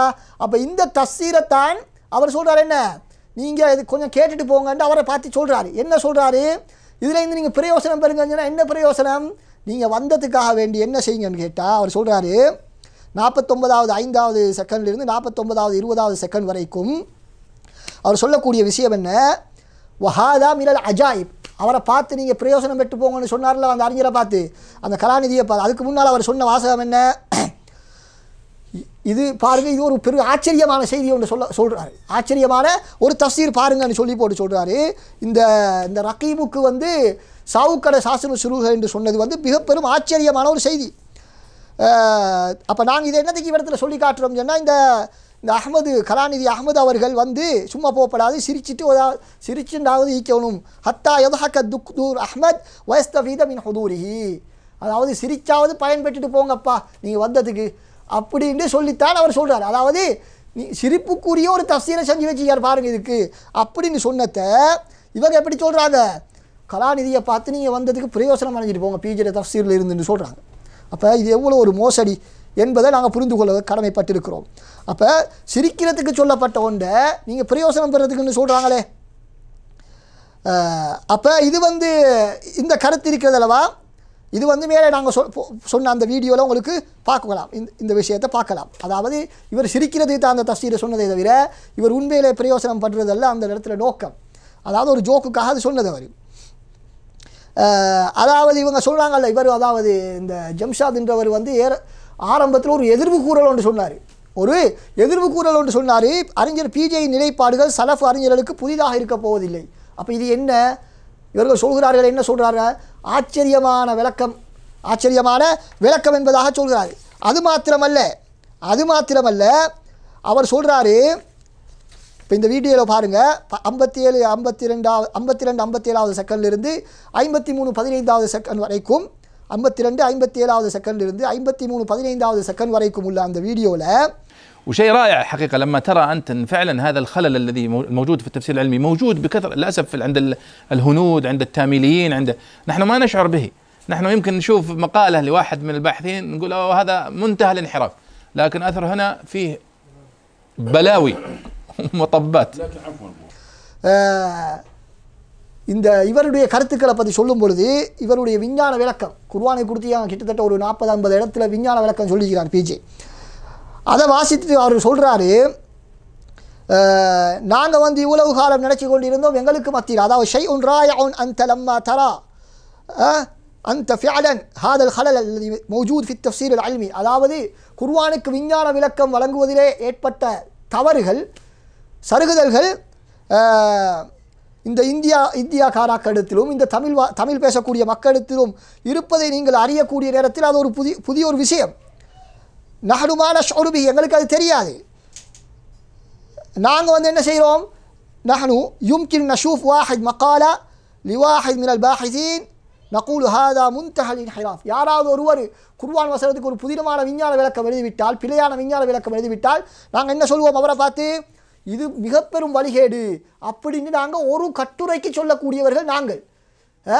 அப்போ லாக்கின் நஜிது ஹுனா, ஆனால் இங்கே இந்த கிதாபில் பார்த்தா ஃபீஹி பலாவி மத்தப்பாத், நிறைய பலாய்களும் நிறைய தவறுகளும். மத்தப்பாத் என்று சொன்னால் ஸ்பீட் பிரேக்கருக்கு இந்த காலத்தில் பாவிக்கப்படும், ஆனால் அரபுகள் பாவிப்பார்கள் அவருடைய பேச்சு நடையில் தவறுகள் பெரும் தவறுகளுக்கு தான் அதை பாவிப்பாங்க. அப்போ இவருடைய இதில் நாங்கள் ஒரு கட்டுரைக்கே ஒருத்தருக்கு பெரும் வழிகேடர் என்று பத்துவா கொடுத்துருவோம். ஆனால் இவரிடத்தில் வந்து பெரும் பலாய்களும் மத்தப்பாத் பெரும் தவறுகளும் இருக்கின்றன என்று அவர்கள் சொல்கிறாங்க. சரிங்களா? அப்போ பிஜேயுடைய கருத்து அந்த சலஃபிகளுக்கு புதிதல்ல என்று ஒரு சொன்னீங்கல்லவா எதிர்வு கூறல், அது தரைமட்டமாகிட்டல்லவா. அப்போ இவர் சொல்கிறதெல்லாம் பலாவி முசீபா இந்த வார்த்தைகள் தான் பாவிக்கிறாங்க அவருடைய தவறை சுட்டி காட்டுறதுக்கு. அதே போல் இஷ்காலியா, இப்படி பலவிதமான வார்த்தைகள் பாவிக்கப்படுகிறது. அடுத்ததாக அவர் சொல்கிறாரு, அதாவது அந்த அறிஞரை வந்து நீங்கள் இந்த பிஜேயுடைய தஃப்சீரிலிருந்து பிரயோசனம் பெற்றுட்டு போங்கன்னு சொன்னார்லவா, அதை தொடர்ந்து அவர் சொன்னது என்ன தெரியுமா? அதை தொடர்ந்து அவர் சொன்னது அதாவது ஃபஜாப் அல் ஈத். அவர் வந்து என்ன செய்தார்? ஃபஜாப் அல் ஈத் அப்படின்னா என்ன? மிகப்பெரும் தவறிழைத்து விட்டார் இந்த தஃப்சீர் மூலமாக, மிகப்பெரும் தவறிழைத்து விட்டார் இந்த தஃப்சீரின் மூலமாக என்பதாக மிக அழகாக அதனை சொல்லி காட்டுகிறார். அதுக்கு பின்னால் ஒரு விஷயம் சொல்வதை பாருங்கள். ஃபஜாப் அல் ஈத் ரஹிமஹுல்லா மாஸால ஹய்யன் தபஅன், ரஹிமஹுல்லான்னு சொன்னார்ல, அவருக்கு அல்லாஹ் ரஹ்மத் செய்வானாகண்டு, அதாவது மிகப்பெரும் தவறிழைத்து விட்டார் அல்லாஹ் அவருக்கு ரஹ்மத்து செய்வானாகண்டு சொல்லி போட்டு அவர் யோசிச்சார், அது ரஹிமஹுல்லான்னு சொல்கிறது மௌத்தாயின் அவர் இருத்தாரே அப்படின்னு சொல்லி போட்டு அவருக்கு வந்து என்ன மாஸால ஹய்யனா உயிரோடு தானே இருக்கிறாரு அப்படின்னு கொஞ்சம் ஞாபகப்படுத்திக்கிறார். எனவே அன்பார்ந்த சகோதரர், எனவே ரஹிமஹுல்லா அல்லாஹ் அவருக்கு ரஹ்மத்து செய்வான்னு சொன்னது வந்து அவரை பாராட்டி சொன்ன ஒரு விஷயம் அல்ல, மாற்றமாக இவர் மிகப்பெரும் ஒரு தவறிழைத்து விட்டார் அல்லாஹ் அவருக்கு ரஹ்மத்து செய்வானாக என்று சொல்லி போட்டு, இப்போ இந்த ரஹ்மத்து செய்வானாக என்ற வார்த்தை பெரும்பாலும் அரபியர்களிடத்தில் மௌத்தாயினர்களுக்கு தான் பாவிப்பாங்க. அப்போ அவர்கள் உயிரோடு தான் இருக்கிறார் என்பதை அவர் சொல்லிக் கொள்கிறார். எனவே அன்புக்குரிய சகோதரர்களே, இப்படி தான் அவரை பற்றி அந்த அறிஞர்கள் சொன்னது. உண்மையிலே இதெல்லாம் நாங்கள் வந்து மக்களுக்கு மத்தியில் தமிழ் உலகத்தில் சொல்லித்தான் ஆக வேண்டும் என்று நாம் நினைக்கவில்லை, அது எங்களுக்கு அவசியம் இல்லை. இந்த அறிஞர்கள் இந்த கலந்துரையாடலை என்ன சொன்னார்கள் என்றதை தமிழ் உலகத்துக்கு சொல்ல வேண்டிய அவசியம் நமக்கு இல்லை. நமக்கு சொல்ல வேண்டிய அவசியம் இந்த ஆய்வில் என்ன நாங்கள் எழுதினோம், அவர் பிஜே என்ன சொன்னார், அதுக்கு நமது பதில் என்ன என்பதைத்தான் தமிழ் உலகத்துக்கு நாம் வழங்குவதற்கு இருந்தோம். ஆனால் பிஜேயை பற்றி இப்படி அந்த அறிஞர்கள் சொல்லிவிட்டார்கள் என்பதெல்லாம் சொல்வதற்கு நிர்பந்திக்கப்பட்டோம். அதுவும் இந்த ரமதானுடைய முதலாவது இரவிலே நாம் அப்படியான ஒரு துர்ப்பாக்கியமான நிலைக்கு தள்ளப்பட்டிருப்பது மிகவும் கவலை தரக்கூடிய ஒரு விஷயமாக இருந்து கொண்டிருக்கிறது என்பதையும் நாம் கூறிக்கொள்கின்றோம். அடுத்ததாக அன்பார்ந்த சகோதரர்களே, இவர்கள் சொன்னார் அல்லவா சலஃப் அறிஞர்களை பற்றி. சலஃப் அறிஞர்களுக்கெல்லாம் புதுசெல்லாம் இல்லை என்று இவர் சொல்லக்கூடிய கருத்துக்கள். அன்பார்ந்த சகோதரர்களே, 51வது 50வது நிமிஷத்திலிருந்து 52வது 27வது செகண்ட் வரைக்கும் உள்ள இந்த வீடியோ நீங்கள் பாருங்கள். أيضا أعجبني النتيجة رقم 1 أو توصية التي ذكرتها، وهي أهمية ربط طلاب العلم بفهم السلف. وهذا الشيخ زين العابدين الله يمسيه بالخير يضرب بهذا الموضوع عرض الحائط. قال بلا سلف بلا، يعني هو عنده تفسير القرآن بالقرآن عنده ممتاز وفي إبداع حقيقة. تفسير القرآن بالسنة أجاد، لكن عنده مشكلة في أن الحديث الذي يتعارض مع تفكيره أو مع عقليته أو مع القرآن البخاري ما البخاري راح بس، ولذلك أسقط عدد من الأحاديث الصحيحة في البخاري وفي مسلم. இந்த வீடியோவில் அவர் சொல்கிறார், இந்த அறிஞர் கலானி அப்துல் ரஹ்மான் ஷிஹ்ரி, நீங்கள் சொன்ன முதலாவது இந்த தீர்வு, இந்த பிரச்சனைக்கு இந்த அறிஞர் ஜைனுல் ஆப்தீன் விட்ட தவறுகளிலிருந்து தவிர்த்து கொள்ள வேண்டும் என்று சொன்னால், மக்களை பாதுகாக்க வேண்டும் என்று சொன்னால் என்ன செய்ய வேண்டும் என்பதற்கு நீங்கள் சொன்ன தீர்வு, அதில் நீங்கள் முதலாவது சொன்ன தீர்வு இருக்கிறது அல்லவா, அதுதான் எனக்கு மிக விருப்பமானது. அதுதான் மிக விருப்பமானது. என்ன தீர்வு நாம் சொன்னோம்? அதாவது மக்களை, முஸ்லிம்களை, குறிப்பாக அறிஞர்களை சலஃபுகளுடைய விளக்கத்துடன் நாம் தொடர்புபடுத்த வேண்டும். சலஃப் அறிஞர்கள் என்ன குர்ஆன் ஹதீஸுக்கு விளக்கம் சொல்லியிருக்கிறார்கள் என்பதுடன் அவர்களை தொடர்புபடுத்த வேண்டும். அப்பொழுதுதான் இந்த குர்ஆன் ஹதீஸுக்கு சொந்த விளக்கங்கள் கூறி வழிகேடிலே செல்வதை விட்டு மக்களை பாதுகாக்கலாம் என்று நாம் சொன்ன அதனை அவர் ஏற்றுக்கொண்டு ஆமோதித்து, அது மிகச்சிறந்த தீர்வு, அதுதான் மிகச்சிறந்த தீர்வு, அதுதான் இதிலிருந்து தப்புவதற்கான வழி என்பதை அவர் சொன்னார். நினைச்சா அப்போ சலஃபு கருத்தெல்லாம் எடுக்க தேவையில்லை என்று சொல்கிறீங்களே, அவர் சலஃபுடைய அறிஞர்கள் வந்து இருக்க பிஜேக்கு ஆதரவாகத்தான் இருப்பார்கள், அவருடைய கொள்கையை அவர்களுடைய கருத்தை சரிகாணக்கூடியவராகத்தான் இருப்பார்கள், அவருடைய அந்த ஆய்வு மிக திறமையாகத்தான் இருக்கிறது என்று போற்றுவார்கள் என்றெல்லாம் நீங்கள் சொல்கிறீர்கள். இது வந்து பொய் என்பது மிக தெளிவாக எதிரே இருந்து நாம் புரிந்து கொள்கின்றோம். அடுத்ததாக இவர் வந்து என்ன சொல்கிறார்கள், இப்பொழுது ஒரு கருத்து சொல்லிக் கொண்டிருக்கிறார்கள். அதாவது இவர் வந்து தவறு விட்டாலும் ஒரு நல்லெண்ணத்தில் தான் தவறு விடுவார். எப்பொழுதும் வந்து ஒரு நல்ல நோக்கத்திற்காக வேண்டி ஆய்வு செய்ய போய் தான் இவர் தவறு விடுவார் என்பதாக அவர்கள் சொன்னார்கள். அப்படியான கருத்துக்கு தான் அவர்கள் வந்திருக்கிறார்கள் என்பதாக இவர்கள் சொன்னார்கள். அதனையும் இந்த நாம் மேலே போட்ட அந்த வீடியோவிலே நீங்கள் புரிந்து கொள்ளலாம், அதுவும் தவறு என்பதாக. அதாவது என்ன சொல்கிறார், இவர் வந்து குர்ஆனை கொண்டு தஃப்சீர் செஞ்சுகிறார், மிக அழகாக செய்திருக்கிறார். அடுத்ததாக குர்ஆனுக்கு சுன்னாவை கொண்டும் ஹதீஸை கொண்டும் விளக்கம் சொல்லியிருக்கிறார். ஆனால் பிரச்சனை என்ன இவருடைய முஷ்கிலா, லாக்கின்னல் முஷ்கிலா அல் ஹதீஸ் அல்லதி தஆரது மஅ தஃப்கீரிஹி வ அக்லியதி, அவருடைய சிந்தனையுடன் முரண்படக்கூடிய, அவருடைய அறிவுக்கு முரண்படக்கூடியவற்றை அவர் என்ன செய்வார், அவர் அந்த இஷாரா செஞ்சு சொல்கிறார், அதை எடுக்க மாட்டார். அதே போல் குர்ஆனுடன் முரண்பட்டாலும் எடுக்க மாட்டார். புகாரி, அது என்ன புகாரி, அதெல்லாம் அவர்கிட்ட சரி வராது. எனவே தான் இவருக்கு புகாரி முஸ்லிமில் வரக்கூடிய சஹீஹான ஹதீஸை எல்லாம் இவர் பல ஹதீஸ்களை மறுத்திருக்கிறார் என்பதாக அவர் இந்த மேலே சொன்ன அந்த வீடியோவில் குறிப்பிடுகிறார். அடுத்ததாக மக்கள் ஒரு விடயத்தை புரிந்து கொள்ள வேண்டும். நாம் செய்த ஆய்வு வெறுமனே பிஜே வந்து இந்த மொழிபெயர்ப்பிலே, இந்த விளக்க உரையிலே சொன்ன விடயங்களை மாத்திரம்தான். அதுக்கு வெளியே நாம் ஒரு வார்த்தையாவது சேர்க்கல. அவருடைய பயான்கள்லையோ அவருடைய வேறு புத்தகத்திலிருந்தோ எந்த விதமான வார்த்தைகளையும் நாம் சேர்க்கவில்லை. அவை இவர்கள் சொல்வதை போன்று பிஜேயுடைய மொழிபெயர்ப்பை முழுமையாக அவருக்கு ஒப்படைத்திருந்தால் அவர்கள் இன்னும் புகழ்ந்திருப்பார்கள் என்று சொல்கிறார் அல்லவா. அதையிலிருந்து மற்ற முறையில் சிந்தித்து பாருங்கள். பிஜேயுடைய எல்லா 80 ஹதீஸ் மறுத்திருக்கிறார்களே, அந்த 80 ஹதீஸ் மறுத்துன்னு சொல்லியிருந்தால் என்ன சொல்லியிருப்பார்கள் என்பதை நீங்கள் சிந்தித்து பாருங்கள். அதே போன்று அவர் இந்த ஹதீஸை மறுத்த விதம் இருக்கிறது அல்லவா, அவற்றையெல்லாம் நாம் அங்கு எடுத்து வைக்கவில்லை. அதை மறுப்பதற்கு சொன்ன காரியங்கள் எல்லாம் நாங்கள் எடுத்து வைக்கவில்லை. ஏண்டா அந்த காரணங்களை நாம் எடுத்து வைத்தால் அதற்கும் நாம் பதில் சொல்லாமல் காரணத்தை எடுத்து வைக்க முடியாது. அதற்கு பதில் சொல்ல போனால் அது இன்னும் தனிப்பெரும் ஒரு ஆய்வாக மாறிவிடும், அது ஹதீஸ்களை ஆய்வாக மாறிவிடும்.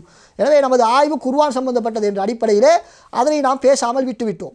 எனவே அன்பார்ந்த சகோதரர்களே, பிஜேயுடைய ஏனைய பயான்கள் அதே போல் ஏனைய புத்தகங்கள் என்பதையெல்லாம் விவாதங்கள் இவைகளையெல்லாம் தொகுத்து அதிலே இருந்து அவருடைய கொள்கையெல்லாம் எடுத்து வைத்திருந்து மட்டும் நினச்சி பாருங்கள் என்ன நடந்திருக்குன்னு அல்லாஹு ஆலம் என்பதை இவர்கள் சிந்திப்பதற்கு கடமைப்பட்டிருக்கிறார்கள். அதே போல அவர்கள் சொல்லக்கூடிய ஒரு குற்றச்சாட்டுக்கு நாம் பதில் சொல்வதற்கு கடமைப்பட்டிருக்கிறோம். அதாவது நீங்கள் இந்த பிஜேயுடைய கருத்தை எங்களுக்கு முன்வைக்காமல் நீங்கள் ஒரு விளக்கத்தை விளங்கி அதுக்குத்தான் பதில் சொல்கிறீர்கள் என்று அதில் ஒரு கலந்துரையாடிய முஹம்மது ஃபௌசான் உமர் என்று சொல்லக்கூடிய அறிஞர் சொல்கிறார். அவர் சொல்ல மாதிரி ஃபஹது ரூமி என்பவர் அவர் சொல்லவில்லை. ஃபஹது ரூமி அந்த இடத்துல கலந்துரையாடல் செய்யவே இல்லை.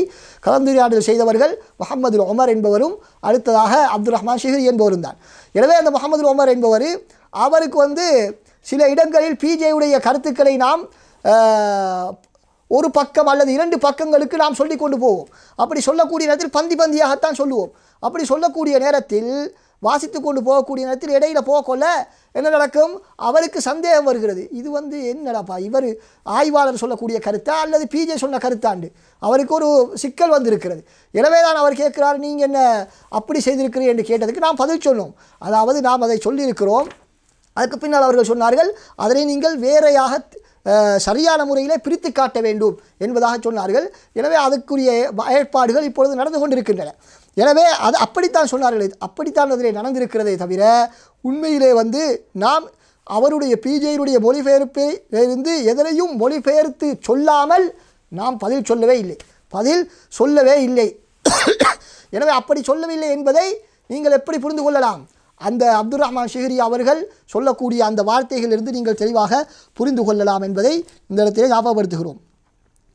அடுத்ததாக 52வது 28வது செகண்டில் இருந்து 52வது 32வது செகண்ட் வரைக்கும் உள்ள அந்த வீடியோவை நீங்கள் பாருங்கள். ايوه احسنت فيعني انت احسنت. அதில் இவர் இந்த புகாரியில் பல ஹதீஸ்களை மறுத்துவிட்டார் என்று அவர் சொன்ன பொழுது நான் சொன்னேன், இவர்கள் இது மாத்திரமல்ல இன்னும் 80 ஹதீஸ்களை மறுத்திருக்கிறார்கள் என்று சொன்னவுடன் இதில் 9 ஹதீஸ்கள் தான் இந்த மொழிபெயர்ப்பில் சொல்லப்பட்டிருக்கிறது என்று நாம் சொன்னோம். அதற்கு அவர் என்ன சொல்ல, ஆமாம் நல்ல அஹ்சன்த என்று அவர் அதை பாராட்டினார், அந்த விடயத்தை பாராட்டினார். அடுத்ததாக 52 33வது செகண்டில் இருந்து 52 42வது செகண்ட் வரைக்கும் உள்ள அந்த வீடியோவை பாருங்கள். في هذه التوصية في قضية أهمية ربطهم بفهم السلف وأن هذا هو الحل الوحيد لمثل هذه الأخطاء فأعجبت بهذا الذي ذكرته.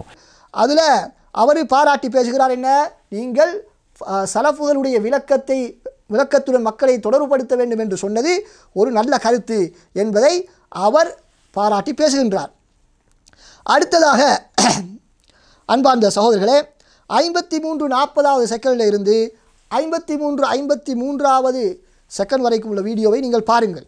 يعني لدي مشكلة في الانحراف الفكري وهو مثل شريحة موجودة للأسف في مجتمعنا الذين ينتسبون للسلفية ويبالغون في هذا حتى أسقطوا كثير من القضايا العلمية.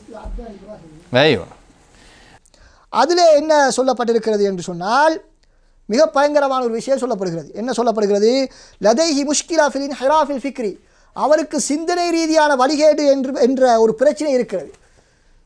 வழிகேட்டு சிந்தனை அவரிடத்தில் இருப்பது ஒரு பிரச்சனை என்பதாக அவர் சொல்கிறார். எங்களோட சமுதாயத்திலேயும் இருக்கக்கூடிய ஒரு கூட்டத்தை போல அவர்கள் சலஃபி என்று சொல்கிறார். அதாவது குர்ஆன் ஹதீஸை தான் நாங்கள் சொல்கிறோம் என்று அவர்கள் சொல்லிக்கொண்டு குர்ஆன் ஹதீஸ் என்று அதில் எல்லை மீறி சென்று என்ன செய்கிறார்கள், பல விடயங்களை அறிவு ரீதியான பல விடயங்களை அவர்கள் இல்லாமலாக்கிவிட்டார்கள். அஸ்கது கசீரம் மினல் மசாயில் இல்மியா என்ற அந்த கூட்டத்தை போல தான் இவரும் என்பதாக அவர் சொன்னார். அந்த அறிஞர் சொல்கிறார். எனவே இந்த அரபு உலகத்தில் ஒரு குர்ஆன் ஹதீஸ் என்று பேசிக்கொண்டு ஒரு கூட்டம் இது போன்று வழிகட்டி இருக்கிறார்கள். அதுக்கு அறிஞர்கள் பலவிதமான மறுப்புகளை கொடுத்து அவர்களுக்கு பதிலளித்து கொண்டிருக்கிறார்கள். அவர்களை போன்றுதான் இந்த கூட்டமும் இந்த அவருடைய அந்த கூட்டத்தைச் சேர்ந்தவர் போன்றுதான் இவரும் இருக்கிறார் என்பதாக அவர்கள் சொல்கிறார். அதில் கட்டாயம் கவனிக்க வேண்டிய வார்த்தை அலின் ஹிராஃபுல் ஃபிக்ரி, சிந்தனை ரீதியான வழிகேடு இவருக்கு வந்திருக்கிறது, சிந்தனை ரீதியான வழிகேடு இவரிடத்தில் இருக்கிறது என்பதாக அவர் சொல்கிறார். அடுத்ததாக 9வது நிமிஷத்திலிருந்து 9வது 5வது நிமிஷம், அதாவது முஹம்மது உமர் முதலாவது கலந்துரையாடியவர், அப்துல் ரஹ்மான் ஷிஹ்ரி என்றவர் 2வது கலந்துரையாடியவர். அவருடைய கருத்துக்களை தான் ஆரம்பத்தில் போட்டு மக்களுக்கு மத்தியில் பரப்பினார்கள். எனவே தான் அதற்கு முதலாவது பதில் சொன்னோம். அடுத்ததாக அந்த முதலாவது கலந்துரையாடின முஹம்மது உமர் என்று சொல்லக்கூடியவர், அவர் என்ன சொல்கிறார் என்று கேட்டால் 9வது நிமிஷம் 5வது செகண்டிலிருந்து 9வது நிமிஷம் 17வது செகண்ட் வரைக்கும் உள்ள அந்த வீடியோவை நீங்கள் பாருங்கள். ذكرت عشرات، إذا كان عشرات تحذر من هذا خطير جدا يعني من فأنت ومع هذه التحذيرات التي تحذر أنت تثني عليه ثناء عطرا العالم الفذ. அதில் அவர் சொல்கிறார், நாம் சொன்னோம் இந்த பிஜேயுடைய மொழிபெயர்ப்பு வந்தவுடன் அதை எச்சரித்து பலவிதமான பல அஷராத்துல் முஹாதராத் பலவிதமான கூட்டங்கள், அதாவது பயான்கள் செய்யப்பட்டன, உரைகள் நிகழ்த்தப்பட்டன, பல உரைகள் நிகழ்த்தப்பட்டன என்பதாக நாம் சொன்னோம். அதற்கு அவர் சொன்னார், என்ன சொன்னார் தெரியுமா? அப்போ இதில் ஒன்றை சரி நீங்கள் சொல்லியிருக்கலாமா என்னென்ன தலைப்புன்னு? அப்போ நாங்கள் தமிழ் ஈயத்தினால சொல்லி பிரயோசனம் இல்லைன்னு நாங்கள் சொல்லலை. அவர் சொன்னார் அது ஒன்று என்ன நீங்கள் சுட்டி காட்டலாம் தானே என்று சொல்லிவிட்டு அவர் சொன்னார், இப்போ ஹதா ஹதீரும் ஜித்தன், அப்போ இந்த மொழிபெயர்ப்பிலிருந்து பல உரைகள் இதை எச்சரித்து பல உரைகள் செய்யப்பட்டிருக்குமேயானால் அப்போ இது வந்து மிக பாரதூரமான ஒரு விஷயமே என்பதாக அவர் சொன்னார். வமா ஹாதிஹி தஹதீராத் அந்த துஸ்னி அலைஹி சனாஅன் ஆத்திரன், இந்த இடத்துல நீங்கள் நல்லா கவனிக்கணும். என்ன சொல்கிறாரு? அப்போ இவ்வளவு பேர் வந்து அதை விமர்சித்து இருக்கக்கூடிய நேரத்தில் நீ வந்து என்ன செய்கிறாய், என்ன பார்த்து கேட்குறார் அவர், நீ வந்து என்ன செய்கிறான்டா அவரை புகழ்ந்தல்லவா பேசுகிறாய், அவரை புகழ்ந்தல்லவா பேசுகிறாய். அதாவது எதை சொல்கிறாருன்னு சொன்னால், நம்ம பிஜே அவர்கள் வந்து அதாவது ஒரு அறிஞர் ஒருத்தர் ஒரு கிதாபுடைய ஒரு ஆசிரியர், ஒரு புத்தகத்தினுடைய ஆசிரியரை பற்றி நாம் எழுதக்கூடிய நேரத்தில் அவருடைய ஆவியை பற்றி நாம் எழுத வந்து அவருடைய வரலாறு எழுதுவோம். அப்போ அவருடைய வரலாறு எழுதும் பொழுது அவரை பற்றி உலமாக்கள் என்ன சொல்லியிருக்கிறார்கள் என்று சொல்லும் பொழுது இந்த அபூபக்கர் சித்திக் மதனி, அதே போல் இன்னும் சில அறிஞர்கள், இந்தியாவை சேர்ந்த ஷாகுல் ஹமீத் மௌலவி என்று நினைக்கிறேன் என்ற அறிஞர் சொன்னது, இப்படி இவர்கள் சொன்ன, அதாவது திருமதியுடைய முன்னுரையில் அவர்கள் வழங்கிய அந்த அணிந்துரை பாராட்டுக்கள், இவைகளை நாங்கள் எடுத்தெழுதினோம், இவைகளை நாங்கள் அந்த இடத்துல எடுத்தெழுதினோம் பிஜேயை பற்றி சொன்னது. அதில் அவங்க என்ன சொல்கிறாங்க, பிஜேயை பற்றி புகழ்ந்து மிக அழகாக புகழ்ந்து சொல்கிறாங்க. அப்போ அதைத்தான் இவர் சொல்கிறாரு, நீ பிஜேயை ஒரு இடத்துல புகழ்றாய், எந்த அளவுக்குன்னு சொன்னால் அவர் ஒரு தாபியுடைய அந்தஸ்தில் கொண்டு போய் வைக்கும் அளவுக்கு நீ புகழ்கிறாய் ஒரு இடத்துல, ஆனால் இன்னொரு இடத்துல வந்து அவருடைய மொழிபெயர்ப்பை பலர் எச்சரிக்கை செய்திருக்கிறான்னு சொல்கிறாய். இப்போ என்ன இது புறம்பாடாக தெரியுது என்பதாக சொன்னார். அப்போ அதுக்கு நாங்கள் பதில் சொன்னோம் என்ன, ஆரம்பத்தில் உண்மையில் அவர் வந்து 2000ஆம் வருடத்துக்கு முன்னால் வந்து அவர் என்ன நல்லா தான் இருந்தார், அதுக்கு பின்னால் தான் அவர் வழிகட்டு போனார் அப்படின்னு நம்ம அந்த இடத்துலையே சொல்கிறோம், அந்த இடத்துலையே நாம் சொல்கிறோம். அதுக்கு பின்னால் அவர் 9வது நிமிஷம் 38வது செகண்ட் இருந்து 9வது நிமிஷம் 46வது செகண்ட் வரைக்கும் உள்ள அந்த வீடியோவை நீங்கள் பாருங்கள். الآن هو الخلاصة، الرجل جيد ولا غير جيد، ممتاز ولا غير، ايش رأيك أنت؟ كان ممتازا والآن منحرف. طيب அதில் வந்து அவர் என்ன கேட்குறாருண்டா என்கிட்ட, ஹல் ஹுவ ஜய்யிதுன் அவ் கைரு ஜய்யித், இப்போ உங்களோட கடைசி முடிவு என்ன, இப்போ இவரை பற்றி கடைசி முடிவு நீங்கள் என்ன தான் சொல்ல வாரீங்க? இப்போ நான் ஒரு இடத்துல ஆரம்பத்தில் வந்து அவர் நல்லன்னு தானே சொன்னது, 2000க்கு முன்னால் அவர் நல்லம்னு சொன்னது. அப்போ அவருக்கு சிக்கலாயிட்டேன்னு, அப்போ ஒரு இடத்துல நல்லம்னு சொல்கிறாய், இன்னொரு இடத்துல மிச்சம் பிரச்சனைன்னு சொல்கிறாய், இப்போ இவர் என்ன உனக்கு கருத்து என்ன, கடைசி சமரி என்ன, ஹல் ஹுவ ஜய்யித் கைரு ஜய்யித், நல்லவா மோசமானு கேட்டார். பிறகு நான் என்ன சொன்னேன், அன்னஹு கான மும்தாசன் அல் ஆன் முன்ஹரிஃப், அவர் நல்லா தான் இருந்தார், பின்னால் வழிகட்டு போனார் என்று நான் சொன்னேன். அதுக்கு அவர் எந்த விதமான மறுப்பும் அவர் சொல்லவில்லை. இதுதான் உண்மையிலேயே அதிலே நடந்த விடயங்கள். ஆனால் இவர்கள் அடுத்ததாக நாம் புரிந்து கொள்ள வேண்டும், இந்த ஆய்வு என்பது பல 3 வருடங்களுக்கு மேலால் செய்யப்படக்கூடியது. அதிலும் குறிப்பாக நாம் 13வது அந்த எடிஷனிலே தான் ஆரம்பத்திலே ஆய்வு செய்து கொண்டிருந்தோம். அதுக்கு பின்னால் கடந்த ரமதானிலே கடைசி எடிஷன் வெளிவந்தது. கடந்த ரமதானில் அதுக்கு முந்தின ரமதானிலே கடைசி எடிஷன் வெளிவந்தது. எனவே நமது ஆய்வை மீள் பரிசீலனைக்கு உட்படுத்தி மீண்டும் ஆரம்பத்திலிருந்து அவருடைய புத்தகத்தை அந்த மொழிபெயர்ப்பை வாசித்து அதில் உள்ள வித்தியாசங்களை எல்லாம் கண்டுபிடித்து நாம் நீண்ட காலம் அதனால் தான் எடுக்க வேண்டிய தேவை ஏற்பட்டது. அதே போல் அறிஞர் பிஜி அவர்கள் ஒரு கருத்தை பல விருத்தங்கள் பல முறையிலே சொல்லுவார். அப்போ அதெல்லாம் ஒன்று சேர்த்து ஒரே இடத்துக்கு கொண்டு வந்து அதை மொழிபெயர்ப்பது என்பது மிக நீண்ட காலம் எடுத்தது. அதனால் தான் நீண்ட காலம் எடுத்தது. எனவே அவருடைய கருத்தை நாம் சொல்ல வேண்டும் என்பதற்கு தான் கூடுதலாக கவனம் செலுத்தினோம். சில நேரங்களில் அவருடைய கருத்தை நாம் சொல்லிவிட்டு அதனை விமர்சனம் செய்யாமல் சென்றதையெல்லாம் அந்த முஹம்மது உமர் என்று சொன்னவர் சொல்கிறாரு. அதை நீ விமர்சிக்காமல் போனேன். ஏனென்றால் அந்த அளவுக்கு எல்லா இடத்திலையும் சின்ன சின்ன தவறுகள் உள்ள இடங்களை எல்லாம் நாம் விமர்சிக்கவில்லை, பாரதூரமான தவறுகள் உள்ள இடங்களைத்தான் விமர்சித்திருக்கிறோம். அப்படி விமர்சித்தும் கூட பாரதூரமான விடயங்களை குறிப்பிட்டு அதனை நாம் விமர்சித்து கூட என்ன நடந்தது? கிட்டத்தட்ட 600 பக்கங்கள் இந்த ஆய்வு சென்று விட்டது. எனவேதான் அதே போல் இங்கே பதில் சொல்லும்பொழுது அதிகமாக பதில் சொல்கிறீர்கள் என்றெல்லாம் அந்த முஹம்மது உமர் என்று சொன்னார். அதுக்கு மறுப்பு தெரிவித்த அந்த அப்துல் ரஹ்மான் ஷீரி என்பவர், இல்லை, இந்த விமர்சனம் ஆய்வு என்பது அப்படித்தான் இருக்க வேண்டும், அப்படி பதில் சொன்னது அழகாகத்தான் பதில் சொல்லப்பட்டிருக்கிறது என்றெல்லாம் அவர்கள் சொன்னார்கள் என்பதை நாம் புரிந்து கொள்ள வேண்டும். எனவே அன்பார்ந்த சகோதரர்களே, இப்படி இவர்கள் என்ன சொல்கிறார், அதாவது இவர்கள் இப்படியான விடயங்களை மாற்றி மக்களுக்கு மத்தியில் இல்லாததை சொல்லுவதற்கு காரணம் என்னவென்று சொன்னால், ஒன்று, இவர்களுக்கு எதை பற்றி பயமும் கிடையாது. ஏன், அல் குர்ஆன் ஹதீஸை கூட இவர்கள் என்ன செய்து விட்டார்கள், அதிலே மாற்றி சொல்ல ஆரம்பித்தார். குர்ஆனுடைய 102வது வசனத்தை போட்டு இவர்கள் படுத்தின பாடு இருக்கிறது அல்லவா, இவர்கள் இதில் செய்த விளையாட்டுக்கள் இதை போன்று குர்ஆனில் வேறு எந்த வசனத்தை யாரும் ஷியாக்காரன் கூட என்ன செய்திருக்க மாட்டான், இப்படியான குர்ஆனுக்கு வசனத்துக்கு அநியாயம் இழைத்திருக்க மாட்டான் என்பதுதான் நமது கருத்து. அன்பார்ந்த எனவே குர்ஆன் ஹதீஸிலேயே அவர்கள் விளையாடியவர்களுக்கு இந்த அறிஞர்கள் கலாநிதி அவர்களுடைய வார்த்தைகளில் விளையாடுவது என்பது ஒரு பெரிய ஒரு விடயம் அல்ல. அது முதலாவது விஷயம். இவர்களுக்கு எந்த விதமான பயமும் கிடையாது. அடுத்தது என்ன விஷயம்னு கேட்டால், இவர்களுக்கு தமது ஆதரவாளர்களை பற்றிய ஒரு நம்பிக்கை. என்ன நம்பிக்கை? இவர்கள் வாசித்து பார்ப்பது கிடையாது. நாம் சொன்னால் அதை அப்படியே நம்பி விடுவார்கள். அரபு தெரியாதானே, அரபு தானே, படிக்க விட மாட்டாங்க.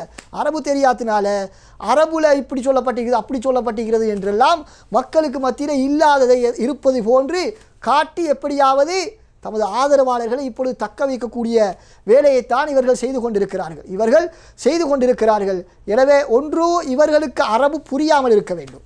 நான் சொன்னதைப் போல சவுதி அரேபியாவிலே எப்படி பயன்படுத்தப்படுகிறது அரபு வார்த்தைகள் என்றெல்லாம் இவர்களுக்கு தெரியாமல் இருக்க வேண்டும், அல்லது தெரிந்து கொண்டு இருட்டடிப்பு செய்ய வேண்டும். எனவே இவர்கள் இருட்டடிப்பு செய்யவில்லை என்ற ஒரு நல்லெண்ணத்திலே இவர்கள் உண்மையிலே எப்படி இந்த அரபிகளுடைய வார்த்தை, இமாம்களுடைய வார்த்தை புரிய முடியாமல் தான் இவ்வாறு செய்கிறார்கள் என்பதாகத்தான் நாம் ஒரு நல்லெண்ணம் வைக்கிறோம். எனவே உண்மையான ஹக்கை நீங்கள் புரிய வேண்டும் என்று சொன்னால் நீங்கள் அரபை படியுங்கள், அரபை படித்து நீங்கள் விளங்குவதற்கு முயற்சி செய்யுங்கள். இல்லாவிட்டால் உங்களை இப்படியே அவர்கள் வழிகெடுத்து கொண்டு செல்வார்கள். அதே குறிப்பாக இந்த ஜம்ஷாது போன்ற அவர்கள் அவர்களுக்கு எந்த விதமான இந்த கட்டுப்பாடுகளும் கிடையாது.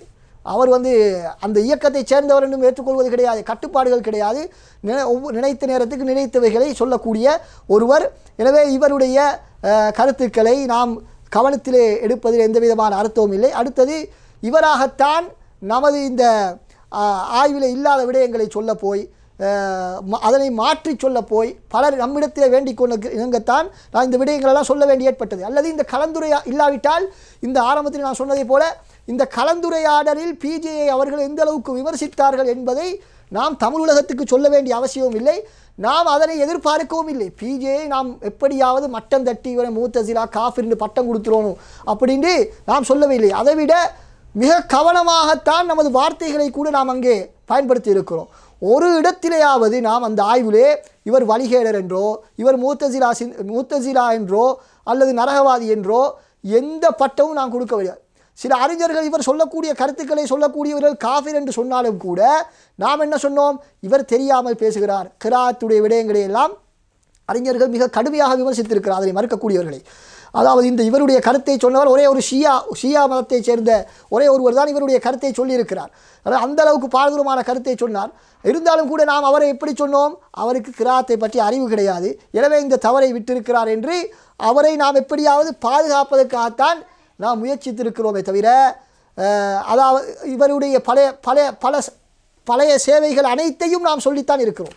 இவருடைய சேவைகள் அனைத்தையும் ஒன்றுவிடாமல், அவருடைய புத்தகங்களை கூட ஒன்றுவிடாமல் நாம் என்ற அளவு நாம் அவருடைய அந்த மூன் பப்ளிகேஷனுக்கு அதனுடன் தொடர்பு கொண்டு கூட நாம் எத்தனையோ தகவல்களை எடுத்துத்தான் சொல்லியிருக்கிறோம் என்ற விடயங்களையும் உங்களுக்கு கூறிக்கொள்கிறோம். எனவே நான் கடைசியாக பல முறைகள் உங்களிடத்திலிருந்து வேண்டிக் கொள்ளக்கூடியது என்னவென்று சொன்னால், எப்படி இந்த வழிகேடர்கள் ஆரம்பத்திலே குர்ஆனுடைய மொழிபெயர்ப்பையும் ஹதீஸுடைய மொழிபெயர்ப்பையும் மக்களை படிக்க விடாது தடுத்து தமது வழிகேடை மக்களுக்கு மத்தியிலே கொண்டு போய் கொண்டிருந்தார்களோ, அதை போன்று இன்று செய்யப்படக்கூடிய இவர்களுடைய திட்டம்தான் என்னென்றால்,